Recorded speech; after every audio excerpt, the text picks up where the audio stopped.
Suspicious, a millionaire decided to test his poor girlfriend. He told her that his company had gone bankrupt. What she did next made him cry. Before you hear this surprising story, don't forget to subscribe to the channel. Jack Thompson gazed out at the New York City skyline through the window of his office on the top floor of the corporate building. His eyes scanned the urban landscape while his mind focused on a single person, Emily Davis, the young preschool teacher who had captured his heart over the past 8 months. The 35-year-old businessman adjusted his Italian tie and ran a hand through his well-groomed dark hair. As CEO of Thompson Enterprises, one of the country's largest technology companies, Jack was accustomed to making tough decisions, but what he was planning to do now consumed him inside. "Mr. Thompson, your 2 p.m. meeting is confirmed," his secretary announced over the intercom. "Thank you, Sarah. Please cancel it. I have a personal matter to attend to." Jack picked up his cell phone and reread Emily's latest message. "Can't wait for our dinner tonight, love. I have a surprise for you." The message was accompanied by heart emojis, something that always made him smile, even though he considered this type of communication too informal. As he descended in the private elevator, Jack recalled how he met Emily. It was in a simple coffee shop near the school where she worked. He had stopped there by chance when his imported car had a mechanical problem. Emily was there, drinking her latte and grading student work. Her smile lit up the room in a way he had never experienced before. Emily had no idea who he was that day. To her, he was just an ordinary man having coffee. The conversation flowed naturally, and Jack found himself fascinated by the way she talked about her students, her dreams of transforming education, and her project to save money to buy a house for her parents, who had always lived in rentals. Now, 8 months later, Jack couldn't imagine his life without Emily, but a doubt gnawed at him. Did she truly love him, or was she with him because of his fortune? The question tormented him more and more, especially after his ex-fiancée 3 years ago had confessed that she was only interested in his money. On the way to his apartment in the Upper East Side, Jack mentally finalized the details of his plan. He had instructed his public relations team to prepare fake news about financial problems in the company. The story would be strategically planted in some media outlets in the coming days. In his closet, he exchanged the Italian suit for more casual clothing but still elegant. Tonight's dinner would be at his apartment, prepared by the private chef that Emily didn't yet know existed. It would be the last night of luxury before starting his test. The intercom rang, announcing Emily's arrival. Jack took a deep breath, feeling his heart race. She entered smiling, wearing a simple but elegant dress, carrying a small gift bag. "Love." Emily hugged him with that genuine enthusiasm that always disconcerted him. "I bought something special for you." Jack kissed her softly, trying to ignore the guilt that was already beginning to manifest. Emily took out a handmade photo frame from the bag, made by her school students. "The kids made it with so much love when they found out it was for you," she explained, her eyes shining. "They used recycled materials and each one contributed a drawing. Look, there's even a little heart here that Peter made." Jack held the gift, feeling the weight of simplicity and genuine affection in his hands. For a moment, he almost gave up on his plan, but the voice of distrust spoke louder in his mind. During dinner, Emily talked about her day at school, about how close she was to reaching her savings goal for her parents' house, and about her plans to implement a reading project with her students. Jack observed her, trying to decipher each expression, each gesture. "Jack, is everything okay? You seem distant today," Emily asked, placing her hand on his. "Just worried about some company matters," he replied, initiating his plan. "Things haven't been going very well lately." Emily leaned forward, her face expressing genuine concern. "Do you want to talk about it? You know you can count on me for anything." Jack felt his stomach tighten. The sincerity in her eyes was almost painful to observe, but he needed to know. He needed to be sure. "It's just some financial difficulties," he continued, studying her every reaction. "Nothing that can't be solved with time. Love, whatever it is, we'll face it together." Emily responded, squeezing his hand tighter. "You've always supported me in everything, Now it's my turn to be by your side." The rest of the evening passed with Emily trying to cheer him up, making plans and suggestions, always with that optimism that characterized her. When she left, Jack remained seated on his Italian leather sofa, looking at the handmade photo frame that now seemed out of place amidst the luxury of his apartment. In the coming days, his plan would begin to unfold. News about Thompson Enterprises' financial problems would start to circulate, and he would gradually begin to show signs of financial difficulties. Jack knew he was playing a dangerous game, but convinced himself it was necessary. What he didn't know was that this test would reveal not only the truth about Emily, but also about himself, and that the consequences would be far beyond what he could imagine. The next morning, Emily was preparing her lesson when her cell phone vibrated with a notification. It was an article from a financial news portal. Thompson Enterprises faces severe financial crisis. Her heart raced as she read the headline, immediately remembering her conversation with Jack the night before. Without hesitation, she called him. Jack answered with a tired voice, different from his usually confident tone. "I just saw the news," she said, worried. "Why didn't you tell me the situation was so serious?" "I didn't want to worry you," Jack responded, carefully playing his role. "Things are complicated. I'll have to make some cuts, maybe sell some assets." Emily felt her heart tighten. "You're not alone in this, Jack. We can think of solutions together." On the other end of the line, Jack held the phone in his luxurious office, observing the panoramic view of the city. The sincerity in Emily's voice disturbed him, but he needed to continue with his plan. Throughout the week, Jack began to implement visible changes in his lifestyle. He cancelled reservations at expensive restaurants, replacing them with more modest places. He traded his imported car for a simpler domestic model. For Emily, each change was accompanied by an explanation about expense containment and the need for liquidity. On a Saturday afternoon, as they walked through Central Park, Emily noticed that Jack seemed especially tense. "I had to let go of my driver today," he commented, keeping his eyes fixed on the path. "And I'll probably have to sell the apartment." Emily stopped walking and held his hand. "Jack, I have some savings. It's not much, but—" "No, Emily," he interrupted her abruptly. "That money is for your parents' house. I can't accept it." "My parents can wait," she insisted. "You're going through a difficult time now. We can postpone the house project." Jack felt a lump in his throat. The money Emily had saved for years, working 2 shifts, giving private lessons on weekends, all that effort to fulfill the dream of giving her parents their own home. And she was willing to give it up for him. "Besides," Emily continued, her brown eyes shining with determination, "I can take on a few more tutoring classes. I know several parents who always ask me for private lessons for their children." With each of her words, Jack felt the weight of his lie increase. Emily began to talk about possibilities for reducing expenses, suggesting that he could temporarily move to a smaller apartment, maybe even live with her in her small rented flat in Queens. "It's not as luxurious as you're used to," she smiled, "but it's cozy. We could split the expenses while you reorganize things." As they walked, Emily continued elaborating plans and alternatives. She talked about her contacts in the education field, about partnership possibilities that could help his company, about how they could save money by cooking meals at home. "You know," she said, stopping to buy water at a kiosk, carefully paying with coins she took from her wallet, "sometimes the best things in life are the simplest. Remember that picnic we had last month? It was one of our best dates and we hardly spent anything."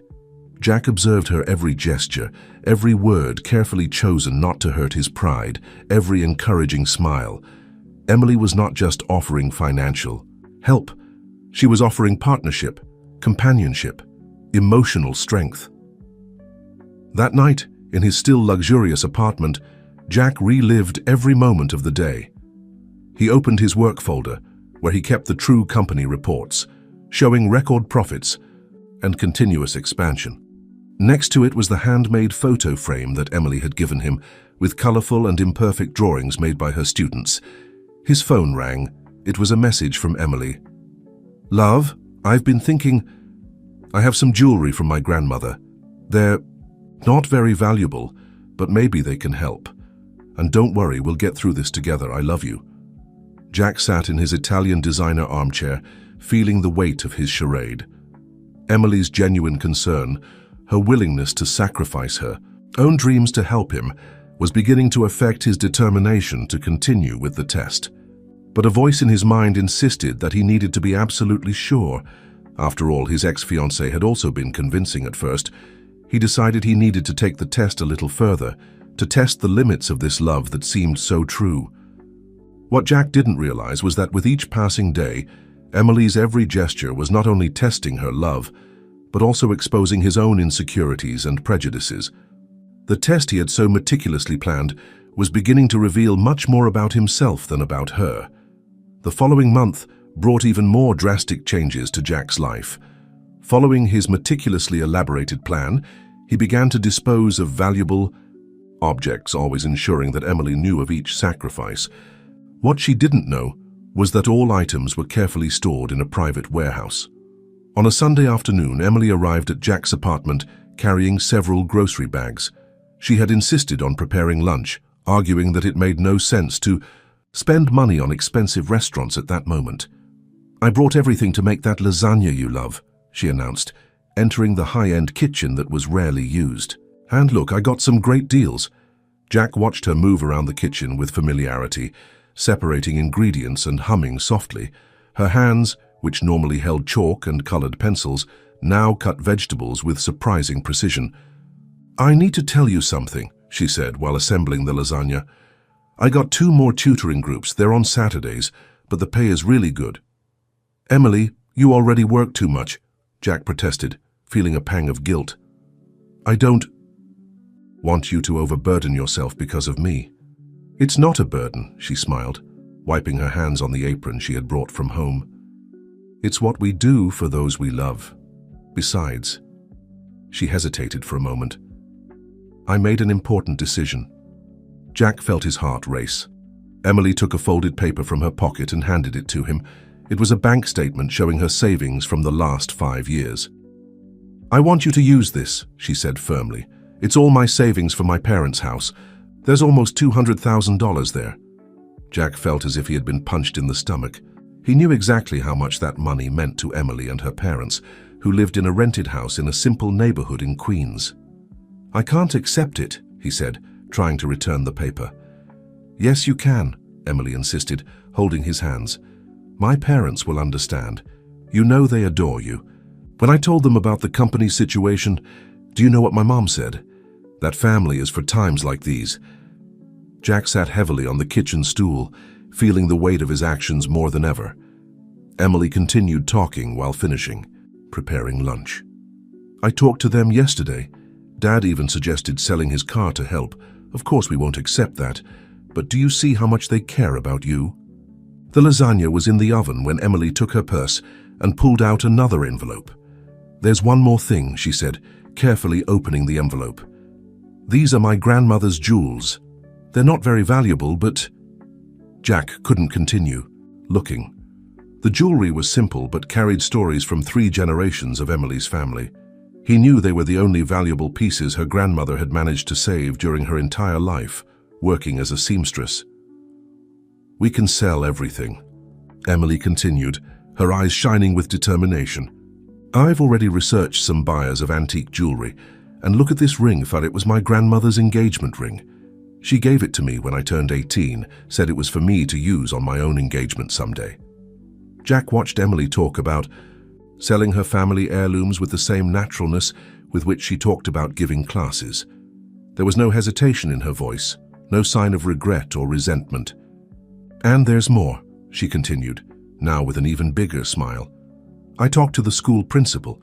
She knows influential people in the business world, parents of students who might be interested in investing in your company. I've set up some meetings for next week." The aroma of lasagna was beginning to fill the apartment, mixing with the weight of the revelations of that afternoon. Emily had not only offered her savings and family heirlooms, but was actively seeking solutions, mobilizing her network of contacts, reorganizing her life to help him. As she served lunch, animatedly telling about her plans to get more private lessons, Jack felt his charade crumbling. Each bite of the lasagna, prepared with so much care and economy, seemed difficult to swallow. What had begun as a test of love was turning into a painful lesson about trust and prejudgment. Jack realized that he wasn't just testing Emily, he was putting his own values and prejudices to the test. That night, after Emily left, Jack was alone with his thoughts and the leftover lasagna that she had insisted on leaving for him. On the kitchen table, the bank statement and family jewels remained as silent witnesses of a love he insisted on questioning. The next morning, Jack woke up to a message from Emily. "Good morning, love. I managed to schedule a coffee with one of my students' fathers. He's an investor and was interested in meeting you. Can we meet on Thursday?" Sitting on his king-size bed, Jack stared at the cell phone screen with a mixture of admiration and guilt. Emily was moving worlds to help him, while he continued with his elaborate lie. The breakfast prepared by his private chef, whom he still kept hidden, had a bitter taste that morning. During the week, Emily surprised Jack with more initiatives. She had organized her private lessons into a tight schedule, managing to fit in 3 more students. Her dark circles were deeper, but her smile remained unwavering. "Look at this," she proudly showed her new financial planning during a lunch at a simple diner. "If we keep this pace for 6 months, we can gather a considerable amount. And there's more. I talked to my cousin who works at a bank. She said I can try to get a loan using my clean credit." Jack almost choked on his juice. "Emily, you can't do that." "Yes, I can," she interrupted him with determination. "And before you protest, I've already done the math. With the extra classes, I can easily pay the installments." That afternoon, during an actual meeting with his executives where they discussed the company's international expansion, Jack could barely concentrate. Emily's words echoed in his mind, mixing with the positive numbers his directors were presenting in impeccable slides. On Thursday, as agreed, Jack met Emily and the investor at a cafe in Midtown. She had chosen a simpler place, concerned about expenses. The man was Paul Roberts, father of one of her most dedicated students. "Emily told me a lot about you and your company, Jack," Paul began after the introductions. "I must say I was surprised by the recent news, but I believe every crisis brings opportunities." Jack maintained his posture of a businessman in difficulty, while observing Emily beside him, holding his hand under the table in gestures of support. She had spent the morning teaching, and had rushed to be there still wearing her simple teacher's outfit. "Tommy, my son, talks a lot about Miss Emily," Paul continued. "When she told me about your situation, I thought, if she trusts him so much, there must be something special there. Emily has excellent judgment of character." The investor's words hit Jack like arrows. There he was, deceiving precisely the person whose judgment everyone admired and trusted. After the meeting, which Jack purposely conducted vaguely to avoid generating expectations, Emily was radiant. "See, Paul was really interested. He asked to see some projections and company reports." Jack felt his stomach churn. The true reports would show a completely different reality from the story he had created. "Emily," he began, feeling suffocated, "I need to tell you something." But before he could continue, she surprised him with more news. "Love, I managed to sell some of Grandma's jewelry. It wasn't much, but it's a start. And you know what's better? I found a buyer for her engagement ring who's going to pay a much higher value than expected." Emily's hopeful smile was like a stab in his chest. Jack imagined her grandmother, already elderly, giving that ring to her granddaughter with dreams and expectations for her future. "Don't sell the ring," he said abruptly. "But love, it's the most valuable piece I have. It can help us a lot at this moment." Jack looked at Emily, her tired but determined face, her small hands that alternated between holding chalk and grading school papers, now ready to hand over her most precious inheritance. That night, alone in his apartment, Jack took the ring that Emily had left with him to better evaluate the offers. The simple jewel, with a small stone that had lost much of its shine, seemed more valuable than all the luxurious objects surrounding him. His cell phone rang again. It was another message from Emily. "Love, don't worry about anything. Tomorrow, I'm going to the bank to see about the loan. Everything will be all right. Trust me, I love you." Jack held the ring in one hand and the cell phone in the other, feeling the weight of his choices. The charade he had created to test Emily's love was revealing a truth he hadn't expected. The real test wasn't about her, but about himself. Guilt began to corrode Jack more intensely when, on a rainy Monday afternoon, Emily showed up at his temporary office, a more modest space he had rented to keep up appearances. She was soaked, but smiling, carrying a lunchbox. "I know you've been economizing on lunch," she said, shaking her wet hair, "so I prepared that leftover lasagna and added some things." Jack observed her hands, slightly reddened. He realized they were like that because of the cold and rain, as she had probably taken several buses to get there, saving money on the rideshare app. "Emily, you didn't have to—" "Of course I did," she interrupted him, starting to organize the food on the simple table. "Oh, and I brought good news. The bank approved my loan." Jack felt his stomach churn. You really did that?" "Yes," she exclaimed, excited. "It's $50,000. I know it's not much compared to what you need, but it helps, right? The installments are a bit high, but with the extra classes I'll manage to pay." As she spoke, Jack noticed something different about her appearance. "Where's your watch?" Emily hesitated for a moment, but kept smiling. "Oh, that old watch. I sold it. Actually, I sold some other things too. You know that collection of imported books I had? I got a good price for them." Jack knew exactly which books they were. Emily had put that collection together over years, buying one volume a month whenever she had some extra money. They were English literature books, which she used to study the language on her own, dreaming of one day doing an exchange program. "And there's more," she continued while serving the food. "Remember Julia, my teacher friend? She recommended me to teach at a prep course on Sundays. The pay is great." "But, Emily, you already work 6 days a week." "It's just a phase," she replied naturally. "When your company recovers, I'll go back to my normal routine. The important thing now is to gather money to help." As they ate, Emily told him about her plans to save even more. She had cancelled her gym membership, her streaming subscription, and was thinking about moving to a smaller apartment to reduce rent. "You know what's funny?" she commented between bites. "This whole situation is making me see how we can live with less. Sometimes I feel bad for not being able to give you more financial support." "You're already doing much more than you should," Jack interrupted, his voice choked. "Come on, love, it's the least I can do. You've always been so generous with me, taking me to expensive restaurants, giving me gifts. Now it's my turn to give back." Jack watched Emily eat happily, telling him about her students, about how excited she was about the Sunday course, about her plans to maybe take on a few more private lessons during the week. After lunch, before leaving for her next class, she took an envelope from her bag. "I almost forgot. I managed to sell more of Grandma's jewelry. It wasn't much, but—" Jack couldn't take the envelope. His hands were shaking. "I have to go now," Emily said, looking at the imaginary watch on her wrist where the one she had sold used to be. "I have to catch 2 buses to get to school on time. I'll call you later."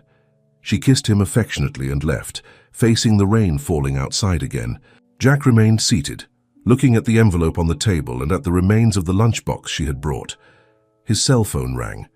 It was one of his company's directors, informing him about another $1 million contract they had closed. Thompson Enterprises had never been so prosperous, and there he was, letting the woman he loved get rid of everything she had to save him. That night, in his real office on the top floor of the corporate building, Jack took Emily's grandmother's ring, which he still kept with him. The small jewel, which carried so much meaning and history, seemed to silently judge him. His cell phone vibrated with a message from Emily. "Love, don't forget that tomorrow we have the meeting with another investor I managed to get. This time it's a student's mother. She's very interested in your project. Everything will work out." Jack held the ring tightly, feeling like the worst of men. His test had proven much more than he expected, but the price was becoming too high, not for him, but for Emily. The next morning, Jack woke up to a call from Sarah, his personal secretary, who still maintained her real functions in secret.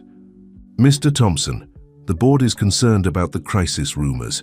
The company's stocks fluctuated slightly yesterday." Jack sat up in bed, running his hand over his face. His private test was beginning to have real consequences in the market. He needed to make a decision, and fast. His cell phone vibrated with a message from Emily. "Good morning, love. I spent the night preparing a presentation for you to use in today's meeting. I'm not an expert in business, but I tried to highlight your company's strengths." Minutes. Later, another text. "Oh, and I managed to advance the payment for some private lessons. It's not much, but it helps." Jack arrived at the cafe where the meeting would take place 20 minutes before the agreed time. He wore a simpler suit, which he had bought especially to maintain his facade of a businessman in difficulties. Emily was already there, organizing some papers on the table. "Love, you won't believe it," she exclaimed when she saw him. Mrs. Anderson, Sophia's mother, brought 2 more potential investors. They're super interested in the company's potential. Jack felt his heart tighten as he saw Emily's eyes shining with hope. She was wearing her best outfit, an ensemble that he knew she saved for special occasions at school. Her hair was tied in an elegant bun, but he noticed that she was no longer wearing the earrings she loved so much, probably another item sold to help him. The meeting started punctually. Mrs. Anderson, a respected businesswoman, brought with her 2 partners from her business group. Emily had prepared a surprisingly professional presentation highlighting Thompson Enterprises' strengths and its potential for recovery. "What impresses me the most," said Mrs. Anderson, "is how you kept the team united even during the crisis. That demonstrates exceptional leadership." Jack swallowed hard, knowing that his team was actually more productive than ever, completely unaware of the charade he had created. "And Emily told us about the containment measures you've been taking," continued one of the partners. "Selling your luxury car, moving to a smaller office. These are attitudes that demonstrate commitment to the company's recovery." Throughout the meeting, Emily held his hand under the table, gently squeezing it in the most tense moments. She had memorized numbers and statistics from the sector, preparing herself to support him in any questioning. When the business people asked to see some more detailed financial reports, Jack felt cold sweat running down his back. Emily, noticing his discomfort, quickly intervened. "Actually, I prepared a summary of the main indicators here," she said, handing out some sheets. "And I have a suggestion for a schedule to present the complete reports next week." After the meeting, which ended with vague promises of new encounters, Emily was radiant. "They seemed really interested," she celebrated. "And you know what's better? Mrs. Anderson told me she has some more contacts that can help. Oh, and I almost forgot." She opened her purse and took out an envelope. "I managed to sell my laptop. I bought a simpler one. The difference is here. It's not much, but..." Jack felt something inside him break. The laptop was her work tool, used to prepare her lessons and do research for her private classes. "How are you going to prepare your lessons?" he asked, his voice failing. "Oh, I can use the school computer," she answered simply. "And I bought a basic laptop. It's enough. The important thing is that I got some extra money to help." At that moment, observing Emily carefully storing the presentation papers in her already worn bag, Jack realized that his test had gone too far. She was literally getting rid of everything she had, piece by piece, to help him. "Emily, I need to run," she interrupted him, looking at the clock on the cafe wall. "I have 2 private lessons this afternoon, and tonight I start at the prep course. But first I need to stop by the bank to sign some loan papers." She kissed him quickly and left hurriedly, her small and determined figure disappearing among the pedestrians on the sidewalk. Jack remained seated, looking at the envelope with the laptop money, feeling the weight of every lie he had told in the past weeks. His cell phone rang again. It was Sarah, informing him about another $1 million contract closed that morning. The irony of the situation hit him like a slap. While his company was breaking profitability records, the woman he loved was selling everything she had, piece by piece, to try to save him from a crisis that didn't exist. It was a Thursday when everything changed. Jack was in his real office reviewing some documents when he received a call from Emily. Her voice was different, choked, but still trying to maintain her characteristic optimism. "Love, can you meet me at the cafe near the school? Something happened that I need to tell you in person." 20 minutes later, Jack found her sitting at a table in the back of the simple cafe. Her hands were holding a glass of water, and her eyes were slightly red. "What happened?" he asked, sitting across from her. Emily took a deep breath before speaking. "Remember I had mentioned about moving to a smaller apartment? Well, I found a place. Actually, it's not really an apartment." Jack felt his heart tighten. "It's a room with a bathroom in a boarding house," she continued, forcing a smile. "The lady who rents it is very nice, and the best part, I'll save almost $1,000 a month on rent." "Emily, you can't—" "Yes, I can," she interrupted him firmly. "I've already given notice on my current apartment. With what I'll save, plus the money from extra classes and the loan, we can gather a significant amount in the next few months." Jack observed the deep, dark circles under her eyes, the hands that trembled slightly as they held the glass, the hair that was no longer as well-groomed as it used to be. "There's one more thing," she continued, her voice lowering a bit. "My parents, and they insisted on helping. Dad is going to sell his car." "No!" Jack exclaimed, louder than he intended, causing some people to look in their direction. "He's already decided." Emily smiled sadly. "He said he can use public transportation to go to work. The auto shop where he works isn't that far from home." Jack knew Emily's father's car, an old Chevy bought with so much sacrifice, which the man kept, impeccable with pride. It had been his means of transportation to work at the auto shop for more than a decade. "And Mom," Emily continued, her voice faltering a little, "she's going to sell her sewing machines, those old ones, you know, the ones she uses for extra weekend work." Jack felt as if all the air had been sucked out of the room. The sewing machines had been the family's source of extra income for years. Emily's mother did small repairs and adjustments to supplement the family budget. "They said that family is for times like these." Emily wiped a discreet tear. "And that? You're already part of the family." At that moment, an older woman approached their table. It was Mrs. Johnson, the janitor at the school where Emily worked. "Miss Emily," the woman exclaimed affectionately, "you dropped this yesterday." She held out a folded paper. Jack immediately recognized it. It was a blood donation flyer. "Oh, thank you, Mrs. Johnson," Emily replied, quickly putting the paper in her purse. After the woman walked away, Jack asked, "Are you donating blood?" Emily blushed slightly. "Actually, I found out they pay for plasma donation. It's not much, but if I go twice a week..." Jack felt his stomach churn. The image gave Emily, who was already visibly tired, donating plasma to get more money to help him, was the last straw. "And you know what's funnier?" she continued, trying to keep a light tone. "When I was little, I was always afraid of needles. Now I don't even feel them anymore." Her words were interrupted by the sound of Jack's chair being abruptly pushed back. He had stood up, his face pale, his hands shaking. "Jack, is everything okay?" "No," he answered, his voice hoarse. "Nothing is okay. I need to tell you something." Emily looked at him with concern, reaching out her hand across the table to touch his. Jack noticed that she had taken off the ring he had given her months ago, probably another item, sold to help him.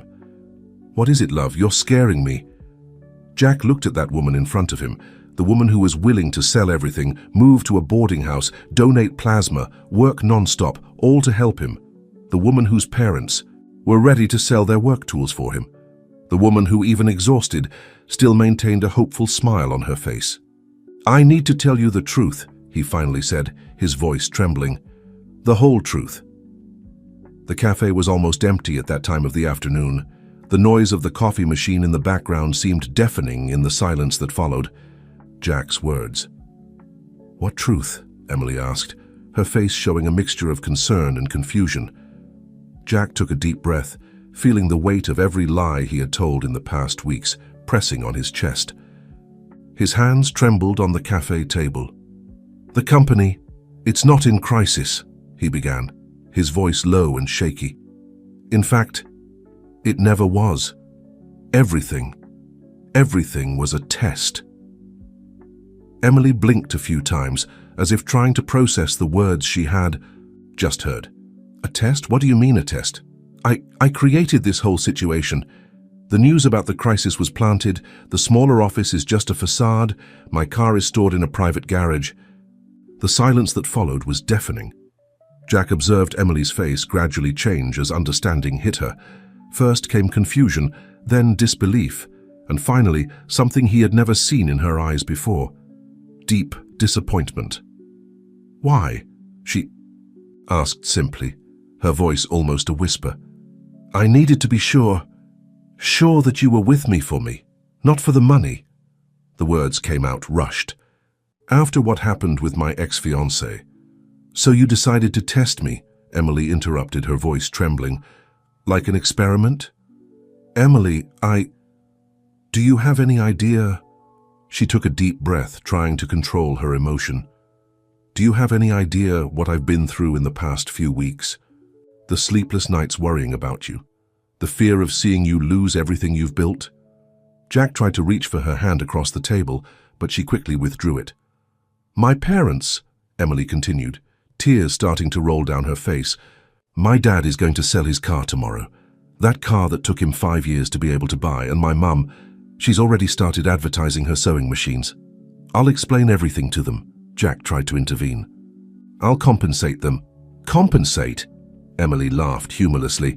"You think it's about money? You think you can just write a check and erase what you did?" She took her purse and started taking out envelopes, placing them one by one on the table. "Here's the money from selling my laptop. Here from my grandmother's jewelry. This is from my watch. This from my savings for my parents' house. Emily, please, you know what's worse," she continued, her voice choked. "I was happy to be able to help you, even selling everything I had, even moving to a boarding house, even donating plasma. I was happy because I thought I was doing something for someone I loved and trusted." Jack felt each word like a stab.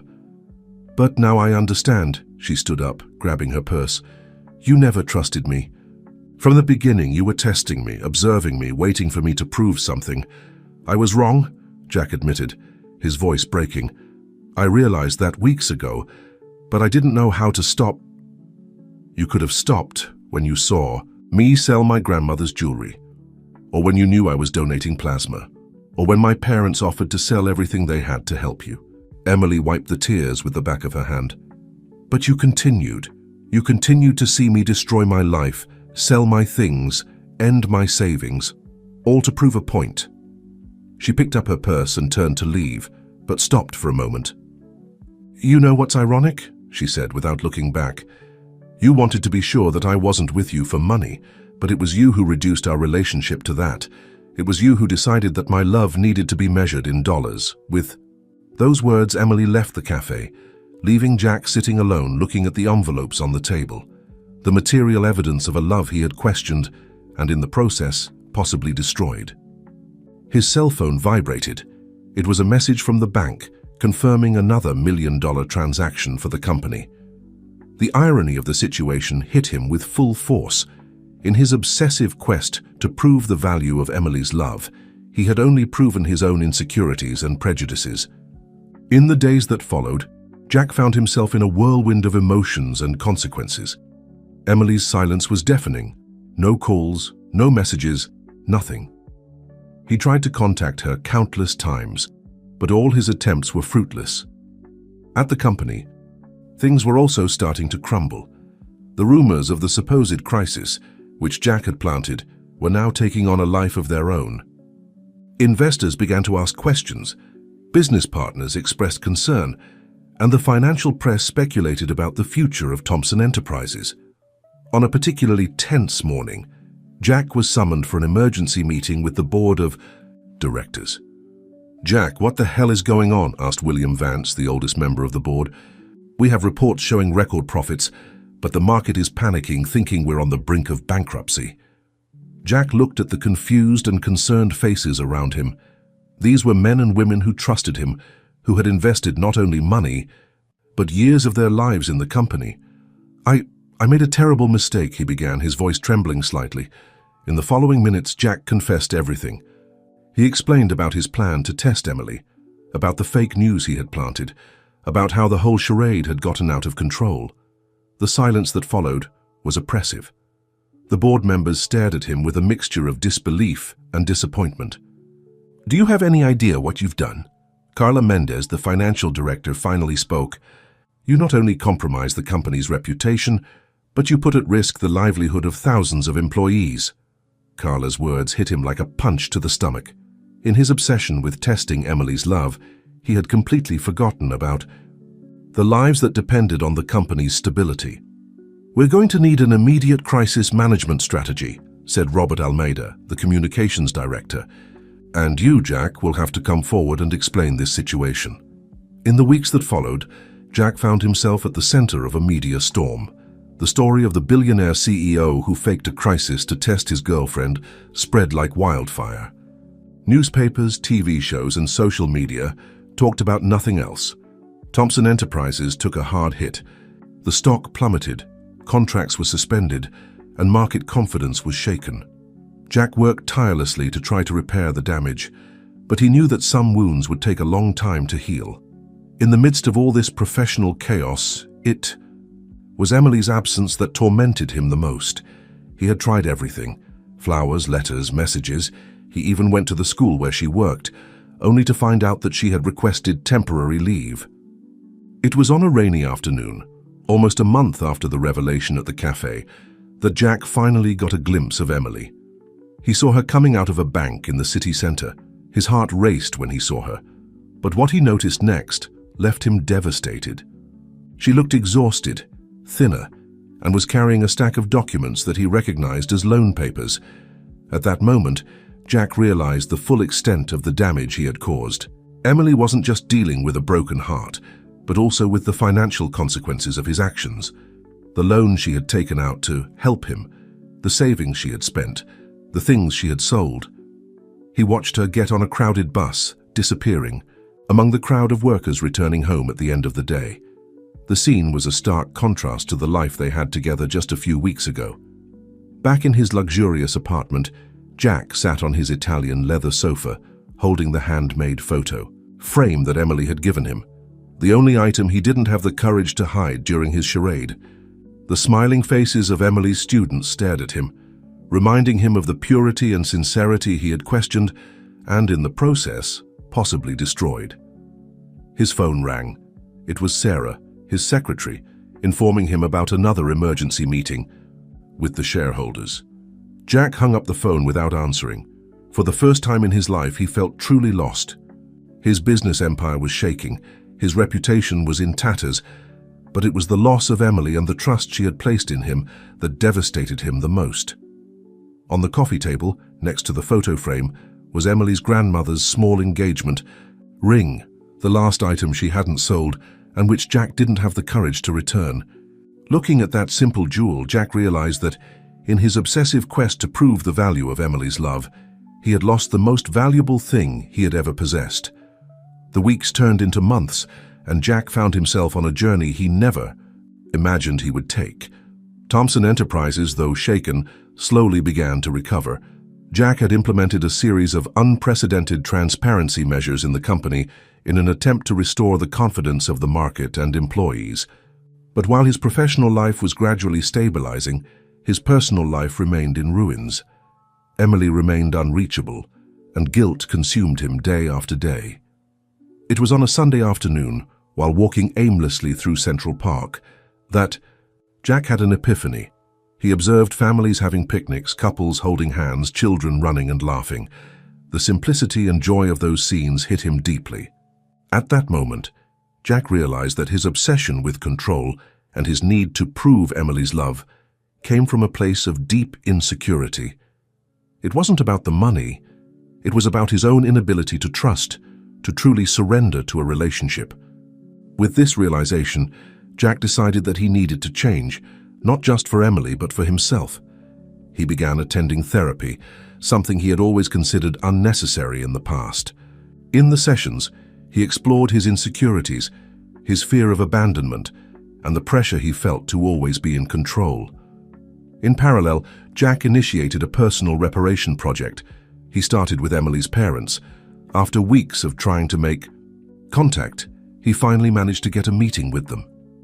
"I know that nothing I say can undo what I did," Jack said, sitting in the simple living room of Emily's parents' house.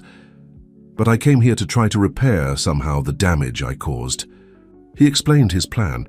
He wanted not only to return the money from the car that Emily's father had sold and her mother's sewing machines, but also to help them realize their dream of owning their own home. "We don't want your money," Emily's father said firmly. "What you did to our daughter." "I know," Jack interrupted him, his voice choked, "and I understand if you never forgive me. But please accept this not as a payment, but as a sincere attempt to correct a mistake. I do this not to redeem myself, but because it's the right thing to do." After much discussion and hesitation, Emily's parents finally accepted.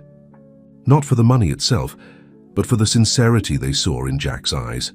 In the following weeks, Jack dedicated himself to repairing the damage he had caused in Emily's life, even without having direct contact with her. He discovered that she was still paying the loan she had taken out to help him, and anonymously paid off the debt. He also managed, through contacts, to recover some of her grandmother's jewelry that she had sold, discreetly returning them. Jack also got involved in social projects, especially those focused on education, Emily's passion. He donated computers to the school where she worked and created a scholarship fund for underprivileged students. Months passed, and although Jack had no direct news from Emily, he continued his journey of self-discovery and reparation. He learned to find satisfaction in simple things, to value genuine connections, and to be true to himself and others. It was on an autumn afternoon, almost a year after the incident at the cafe, that fate put them face to face again.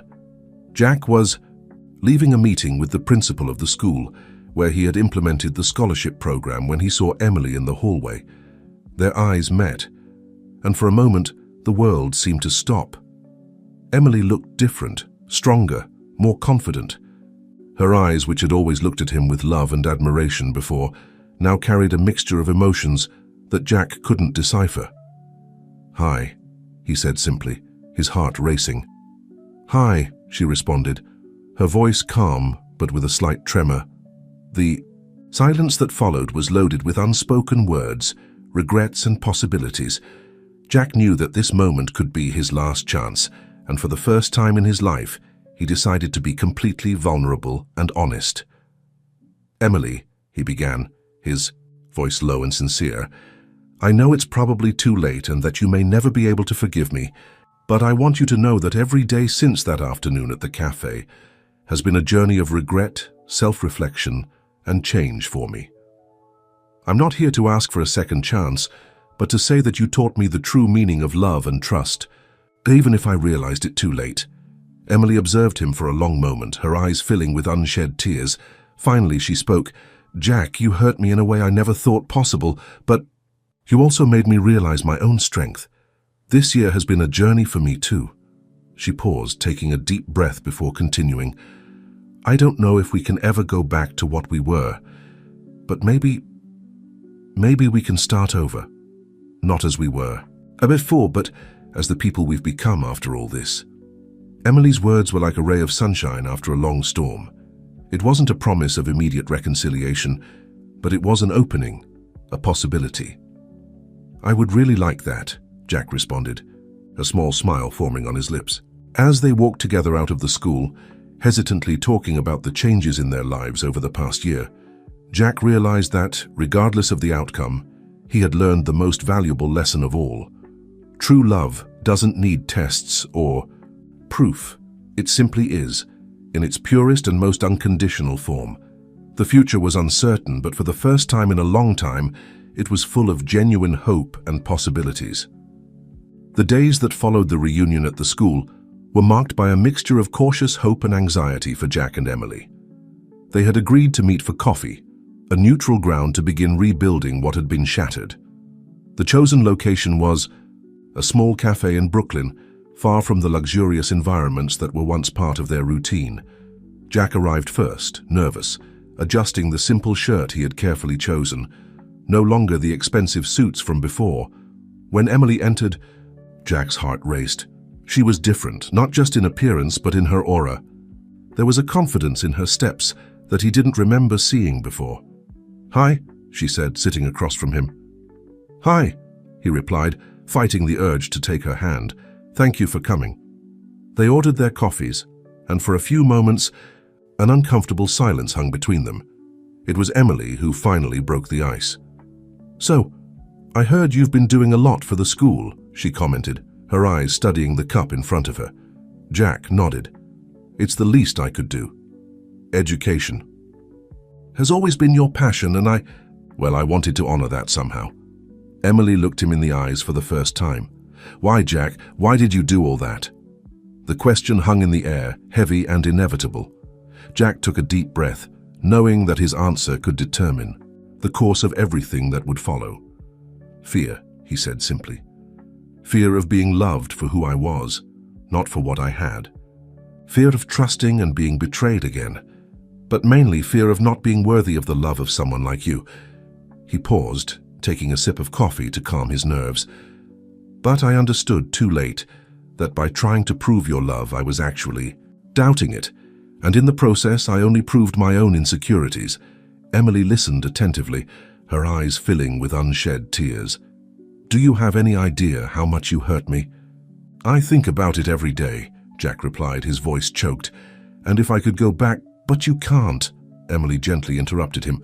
"What's done is done. The question is, what do we do now?" Jack looked at her, surprised by the question. "What do you mean?"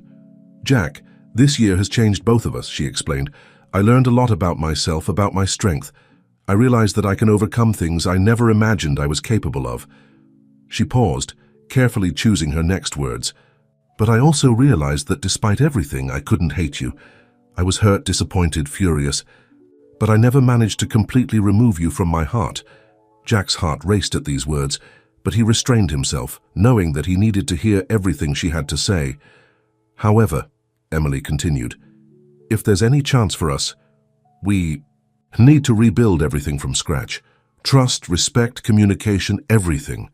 Jack nodded, feeling a mixture of relief and apprehension. "I'm willing to do whatever it takes, Emily. I learned my lesson in the hardest way possible, and I promise that never again." "Don't promise," she gently interrupted him. "Show, with actions day after day." They spent the following hours talking, remembering the past and discussing the future. Emily told about how she had grown stronger, how she had faced financial and emotional difficulties. Jack, in turn, talked about his therapy, about the changes he had implemented in his life and in the company. When they finally left the cafe, it was already night. They walked side by side through the illuminated streets of Brooklyn, the silence between them now more comfortable. "Can I call you tomorrow?" Jack asked hesitantly when they reached the point where their paths would separate. Emily smiled slightly. "You can. But let's take it slow, okay? One step at a time." Jack nodded, feeling a wave of hope wash over him. As he watched her walk away, he realized that this wasn't an instant happy ending, but the beginning of a journey of rebuilding, renewed trust, and perhaps a stronger and truer love than they had ever experienced. The path would be long and at times difficult, but for the first time in a long time, Jack felt he was on the right track. With Emily by his side, even if at a distance for now, he was ready to face any challenge that came his way. In the weeks that followed the meeting at the cafe, Jack and Emily began a careful dance of reconnection. Their interactions were marked by a mixture of familiarity and novelty, as if they were getting to know each other again, but with the weight of their shared history always present. Jack kept his word to take things slow. His calls were brief, but consistent.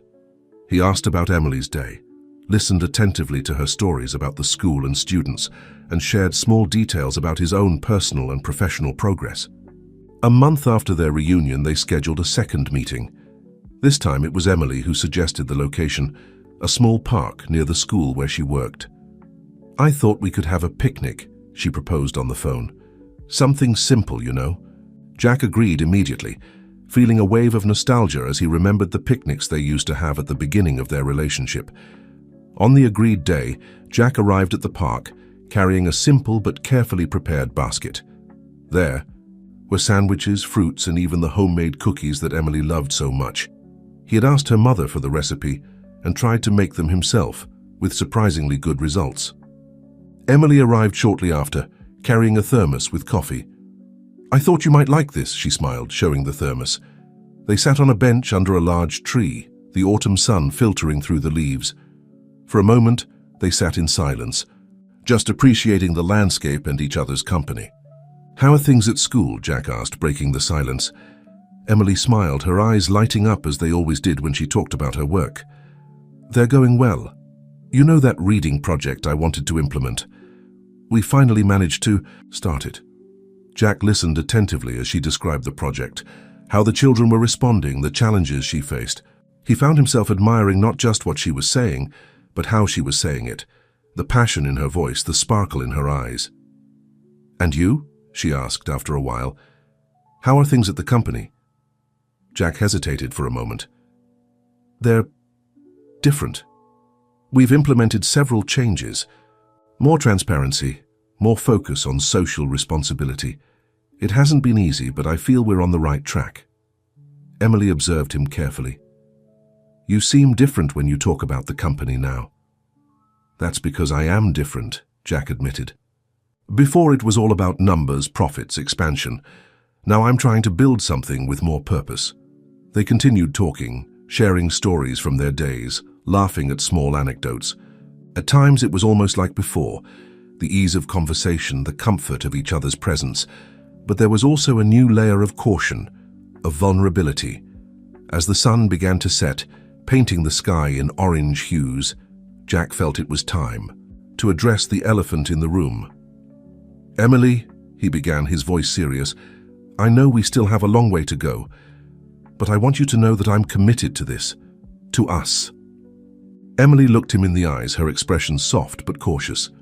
"I know, Jack, and I appreciate that, but... She took a deep breath before continuing. "But I'm still afraid to trust completely again, afraid of getting hurt. And I know you must have your fears too." Jack nodded, feeling a lump in his throat. "I do.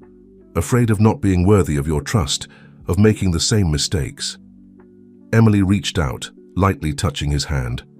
It was the first physical contact they had shared since the reunion, and Jack felt as if an electric current ran through his body. "I think it's normal for us to be afraid," she said softly. "The important thing is not to let fear paralyze us. We can be afraid and still move forward one step at a time." Jack intertwined his fingers with hers, feeling a wave of gratitude and hope. "One step at a time," he repeated. As they walked out of the park, side by side but not yet holding hands, Jack realized that this moment, this simple picnic in an ordinary park, meant more to him than all the dinners at expensive restaurants or extravagant gifts he had ever given. It was a new beginning, built not on grand gestures or grandiose declarations, but on small moments of truth, vulnerability, and mutual understanding. And for the first time in a long time, Jack felt that he was exactly where he should be, walking beside the woman who had taught him the true meaning of love and forgiveness. The following months brought a series of changes for both Jack and Emily. Their meetings became more frequent but remained simple and unpretentious. Coffees in small cafes, walks in the park, even a visit to a book fair that Emily was organizing at the school. Jack, in particular, was going through a significant transformation. Thompson Enterprises, under his new direction, began to get more actively involved in social and environmental projects. An initiative that made him particularly proud was a technology education program for public schools. "You know," he said to Emily during one of their meetings, "I think I finally understood what you always said about the power of education to change lives." Emily smiled, her eyes shining with a mixture of pride and tenderness. "It's good to see you discovering this for yourself." Their relationship was evolving slowly but steadily. Trust, so badly shaken, was beginning to rebuild brick by brick. Emily noticed the changes in Jack, not just in his actions, but in his way of seeing the world. One day, as they walked down Fifth Avenue after watching a play, Jack made an unexpected proposal. "What do you think about coming here next Sunday? There's a social action I'm organizing with the company. We're going to set up tents for free medical care and career guidance." Emily looked at him surprised. "You're organizing this personally?" Jack nodded, a little embarrassed. "Yes, it's something I've been thinking about for some time. You know, using the company's resources to really make a difference in people's lives." "I'd love to participate," Emily replied, her smile widening. On Sunday, they met early on Fifth Avenue. The place was full of colorful tents, health professionals, career counselors, and volunteers. Jack, dressed in a simple t-shirt with the company logo, was helping organize the lines. Emily watched, impressed, as he interacted with people, not as a billionaire CEO, but as someone genuinely interested in helping. At one point, she saw him consoling an elderly lady who was nervous before a medical consultation. "Don't worry, Mrs. Rodriguez," she heard him say gently. "We're here to help. Everything will be okay." In that instant, Emily felt something change inside her. It was as if the last piece of a puzzle finally fit into place. This man before her was no longer the Jack who had set up a cruel test to prove her love. He was someone new, someone who had learned, grown, and transformed. At the end of the day, exhausted but satisfied, they sat on a nearby bench. "It was amazing, Jack," Emily said, her voice filled with emotion. "Seeing all these people being helped, it's really inspiring." Jack smiled, but there was a note of seriousness in his voice when he replied, "You know, Emily, none of this would have happened if it wasn't for you." "What do you mean?" she asked, confused. "You taught me the value of things I had never really considered before. Compassion, empathy, the genuine desire to make a difference. I always thought success was just about profits and expansion, but now I understand that it's much more than that." Emily felt tears forming in her eyes. Without thinking, she reached out and held Jack's hand. "I'm proud of you," she said softly. Jack looked at their intertwined hands, then back to Emily's eyes. There was a silent question there, a cautious hope. "Emily," he began, his voice trembling slightly, "I know we're still rebuilding and that it might be too soon for this, but would you have dinner with me next Friday? Like a real date?" Emily was silent for a moment, her heart racing. Finally, with a soft smile, she answered, "Yes, Jack. I'd love to." As the sun set over Fifth Avenue, casting a golden glow over the city, Jack and Emily remained seated, hands clasped, looking to the future with a mixture of hope and determination. The path ahead was still long, but for the first time in a long time, both felt they were truly ready to walk it together. Friday arrived with a mixture of anticipation and nervousness for both Jack and Emily.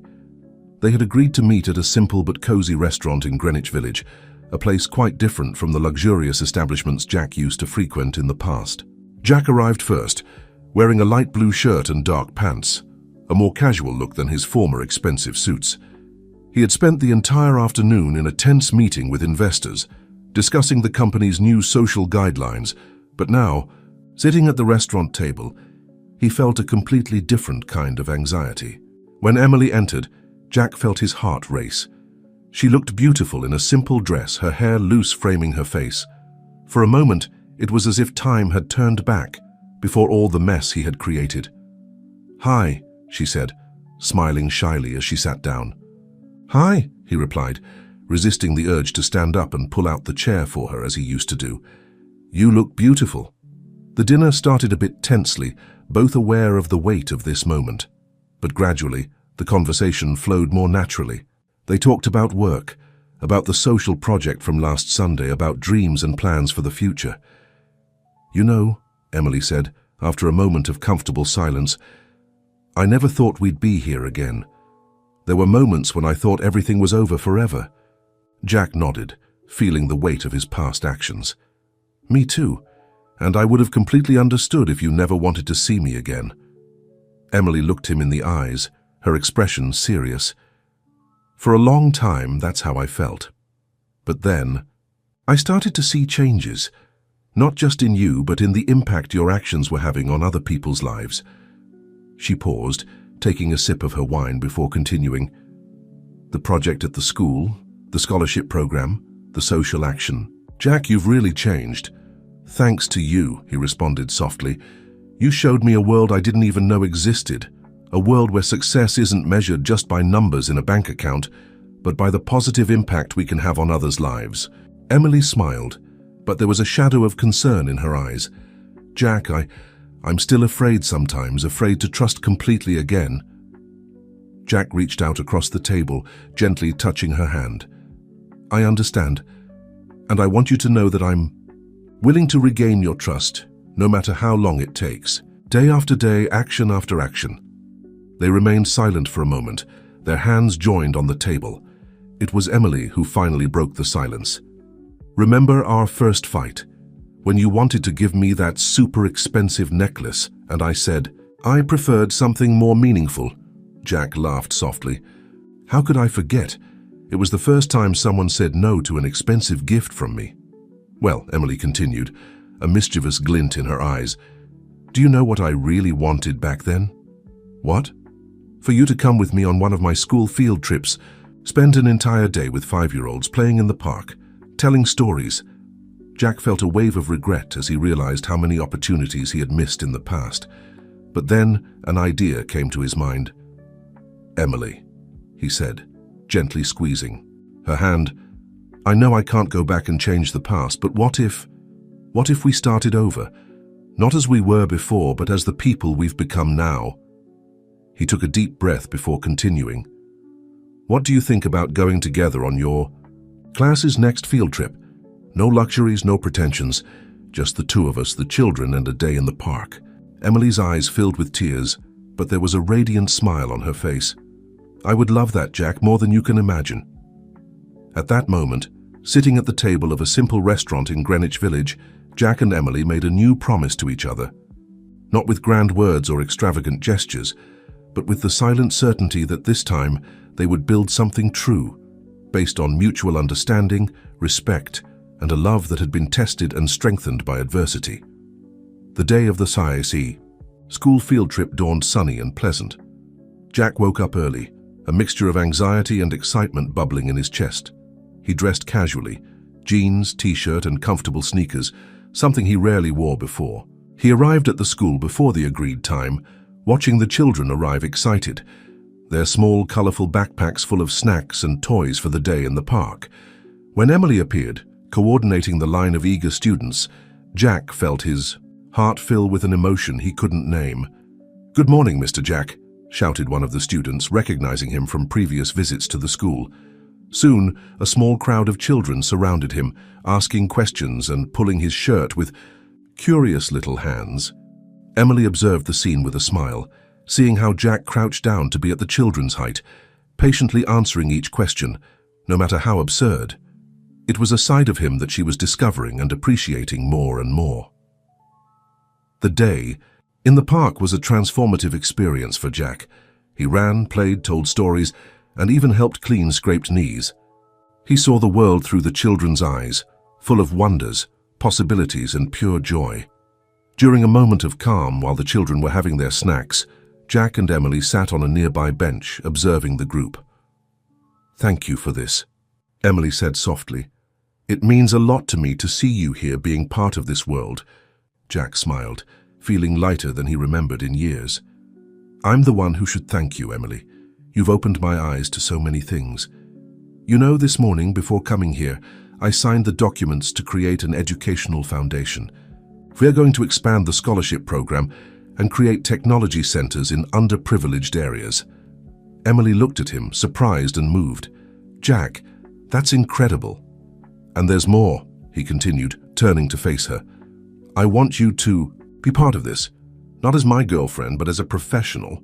Your experience, your passion for education, it's exactly what we need to make this work."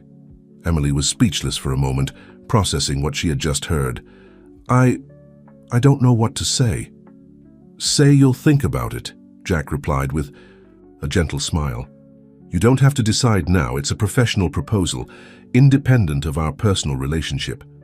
Before Emily could respond, they were interrupted by a chorus of children's voices calling them to participate in a game. The rest of the day passed in a blur of laughter, games, and precious moments. At the end of the afternoon, as they helped gather the children for the return to school, Jack and Emily exchanged a knowing look. There was something different in the air, a sense of possibilities and new beginnings. After the last child was handed over to their parents, they walked together through the now quiet school courtyard. "It was an amazing day," Jack commented, his voice soft. Emily nodded, a tired but happy smile on her face. "It really was. Thank you for coming." They stopped near the school gate, the setting sun casting a golden glow over everything. Jack turned to Emily, taking her hands in his. "Emily," he began, his voice full of emotion, "I know we're still rebuilding, that there's still a long road ahead. But today I had a vision of the future I want to build. A future where I can make a difference, where I can be a better person, and I want to build that future with you by my side." Emily felt tears forming in her eyes. "Jack, I'm not asking for an answer now," he continued. "I just want you to know that I'm committed to this, to us, to the person I've become thanks to you." Emily looked him in the eyes, seeing there no longer the arrogant businessman she had met, but a man transformed by love and understanding. "I want that future too, Jack," she responded softly. "One step at a time, remember."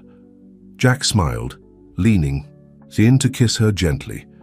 It was a kiss different from all the others they had shared. It wasn't filled with unbridled passion or lust, but with promise, understanding, and a love that had been tested and strengthened by adversity. As they walked together out of the school hand in hand, Jack and Emily knew they were at the beginning of a new journey. A journey that wouldn't be defined by cruel tests or mistrust, but by mutual understanding, joint growth, and a love that had learned to overcome even the most difficult obstacles. The morning sun streamed through the large windows of Jack's office at the Thompson Foundation for Education. 5 years had passed since that day in the school park, and much had changed. The foundation, which had started as a small project, was now one of the largest educational organizations in the country. Under the joint direction of Jack and Emily, they had established more than 50 technology centers in underprivileged areas and provided thousands of scholarships. Jack watched from the window the movement in the courtyard of the main educational center, located where the old Thompson Enterprises headquarters used to be. Children ran, teachers talked, and in the midst of it all was Emily, coordinating a new class of teachers in training. "Your coffee, sir," said Sarah, his faithful secretary, entering the room. "Thank you, Sarah," he replied, turning to his desk. "And please, how many times do I have to ask you to just call me Jack?" Sarah smiled. Even after all these years, some formalities were hard to break. "Emily asked me to remind you about dinner tonight." Jack smiled, unconsciously touching the ring on his left finger. 3 years of marriage, and he still felt butterflies in his stomach when he thought of Emily.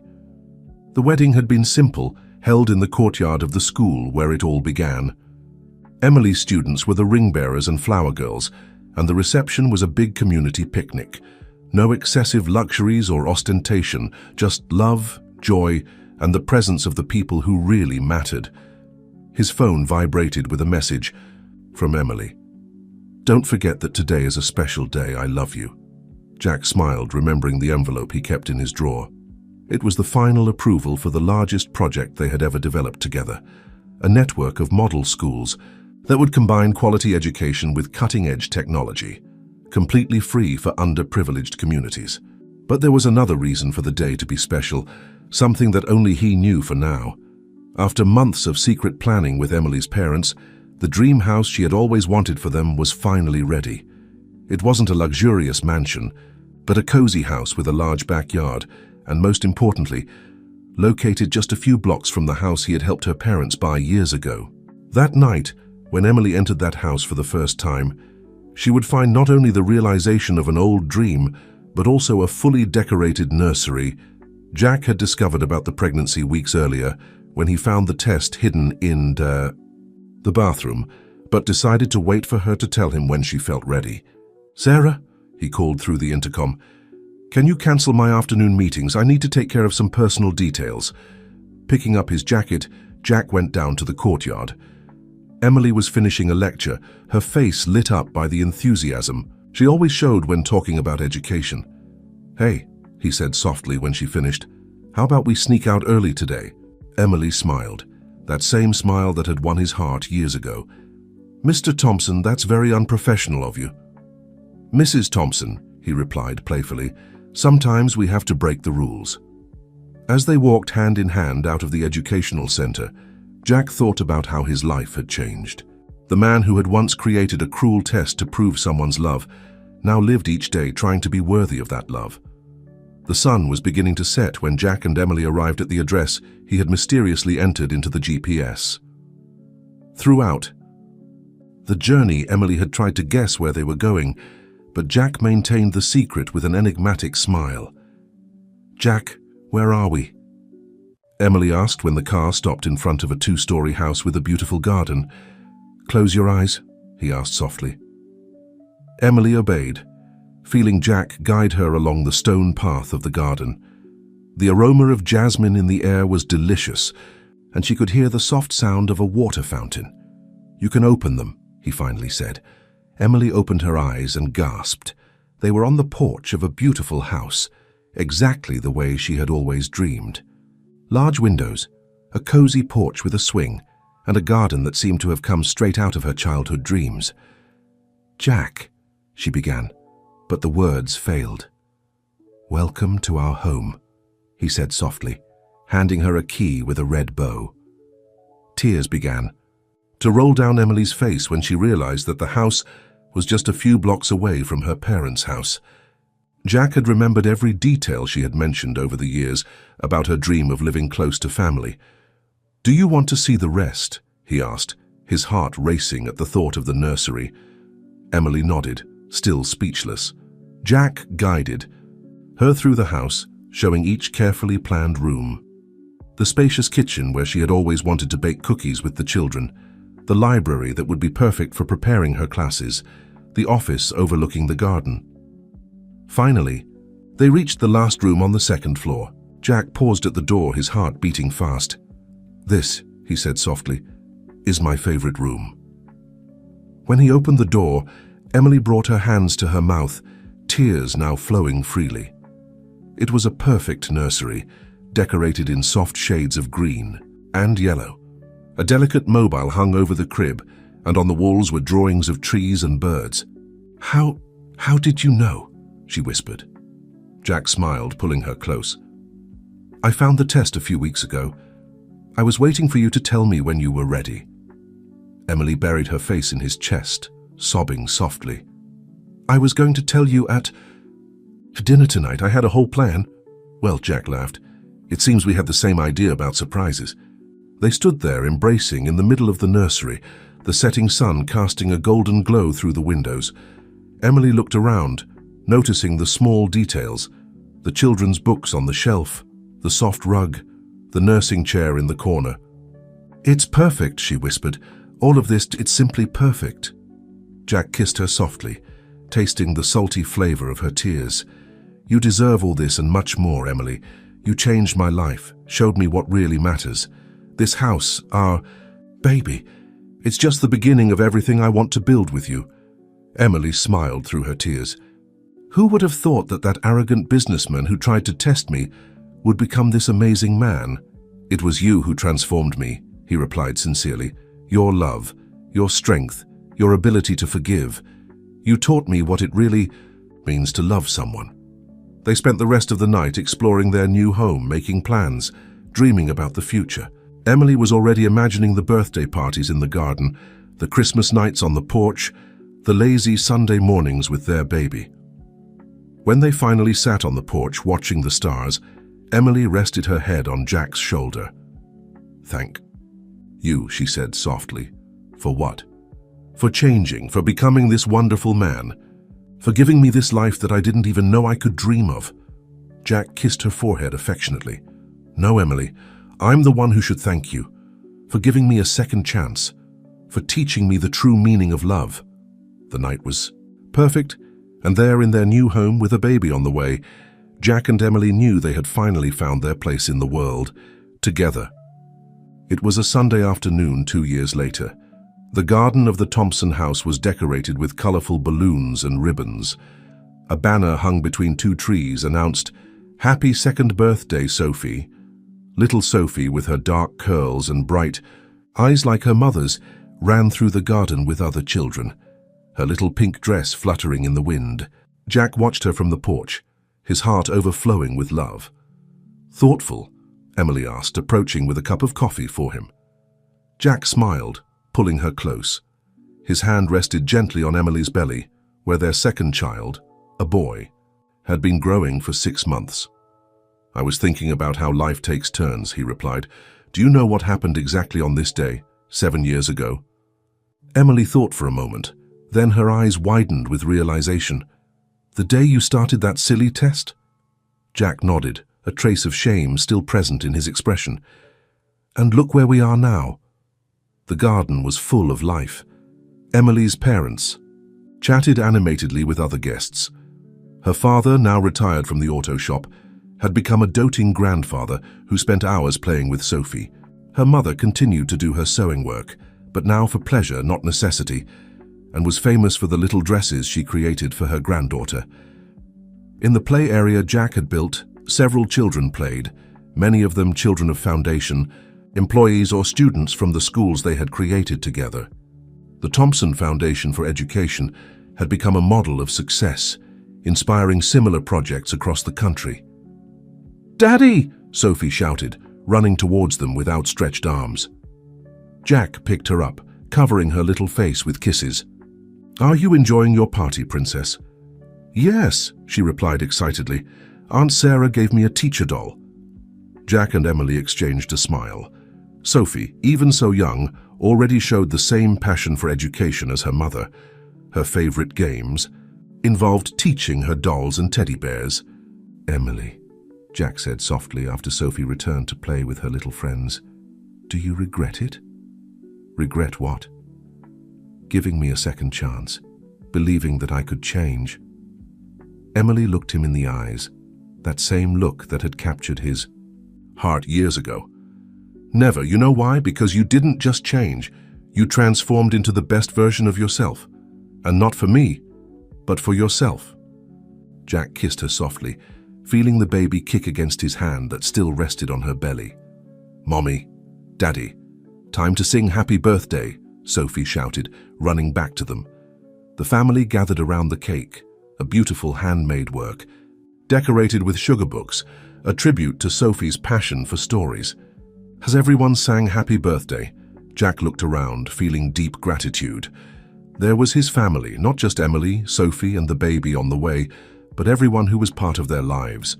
Emily's parents, who had forgiven him and accepted him as a son. Sarah, who besides being a secretary had become a dear friend. The teachers and students of the foundation, who shared their dreams of a better world through education. When Sophie blew out the candles, making everyone applaud, Jack realized that his life had come full circle. The man who once thought he could buy and test love had transformed into someone who understood that true love, whether for a woman, for a daughter, or for humanity, was something built day by day, with actions, respect, and dedication. "What are you thinking about?" Emily asked, noticing his distant look. "About how grateful I am," he replied, kissing her forehead. "Grateful that you taught me that true love doesn't need tests. It simply is." Emily smiled, intertwining her fingers with his. "And it will continue to be, my love. Always." The sun was beginning to set on the horizon, casting a golden glow over the garden. Sophie ran with her little friends, her musical laughter filling the air. The baby moved in Emily's belly, as if he also wanted to participate in the celebration. And there, in that perfect moment, Jack knew with absolute certainty, it wasn't the end of a story, but the beginning of many others. Stories of love, growth, transformation, stories that would continue to be written day after day, with love as their driving force and gratitude as their compass.